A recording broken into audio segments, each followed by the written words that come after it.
somebody is curious and they've never opened up to their partner about their fantasies, and knowing that this will spice up your sex life, how can they start to talk about their fantasies? Like, how might you do it in a safe way? So we actually have this little initiative that we started that we call Pornversation, and we feel like that's a really good way of, maybe that's just because of the industry we're in, but it's a good way of introducing these topics to your partners, like showing them a video of what other people are doing and asking them, maybe first if they're willing to watch it with you, just saying that, hey, it turns me on, I'd love for you to watch it with me, and then maybe later they might offer whether or not they're turned on by it, and that's kind of a good way of easing into it. But I think it's important to try to have that courage to share. I know it's really common not to. I think we all watch things that turn us on, and then we just don't feel like we want to tell our partner because it's just like super off from what other stuff we like, or we're in a weird phase. And I think you just got to let yourself like get through that phase of watching whatever porn you're watching, even if you feel like it's weird. I love that. I love Pornversations, to say like, what do you think of that video? How do you feel about that interaction? Right. As an educator, I will always refer to porn, but for certain people, I'll just refer to pop culture. Like when you see an interaction on screen, whether it's kissing or making out or something sexual or even something just intimate and romantic, talk about those characters. Talk about what turns you on, what turns you off, because that third-party bridge can feel safer than talking about like ourselves at this moment. Hopefully everybody will get to your level where you can turn to your partner and say, like, I was thinking about this person, or this person would turn me on. And then maybe you can even build to reinforcing that. So if I say I'm really into someone and my partner knows that, it's really hot if during sex he can weave that fantasy for me, like tell me how badly that person wants me, or what it's going to be like when I'm with her, or something like that. Exactly. And I'm kind of realizing now that we're talking about it that a less what am I trying to say?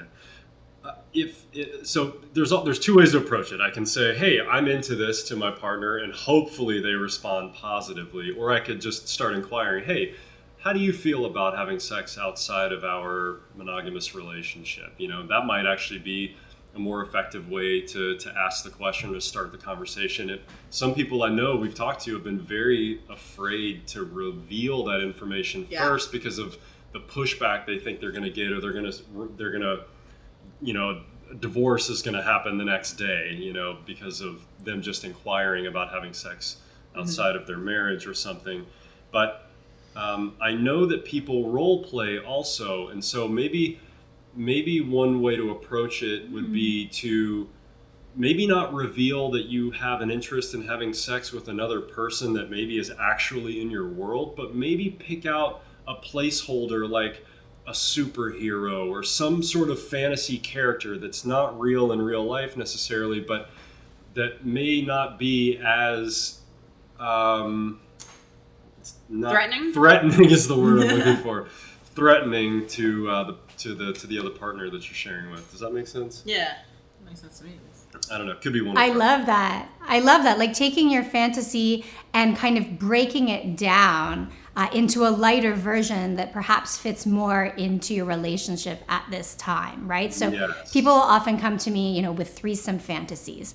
And for many people, it's not realistic to just go have a threesome tomorrow night. For some people it is, good for you, but not everyone has access. Exactly. Not every, many people like to fantasize more than they actually like to do. And anyone who's been in a threesome or group sex scenario knows that sometimes the fantasy is hotter than the real thing at times, right? There's a lot of toes in the room. You got to negotiate a lot of things. There's not everyone has a California king bed. So there's the logistics. But when they say they have a threesome fantasy, and anything your partner wants to do, I always love to get into your why and your why not, right? So what makes you want to do this? What are the physical, relational, sexual, emotional, practical, spiritual benefits that you're hoping to derive from a situation? Or do you just think you need to have a threesome because you saw it in a video? And similarly, if a partner doesn't agree, I like to get into their why not. Like, what turns you off about this? So we can talk about the act without judging your partner's desire, right? Is it that you feel that you'll be ignored? Is it that you feel it undermines your personal values?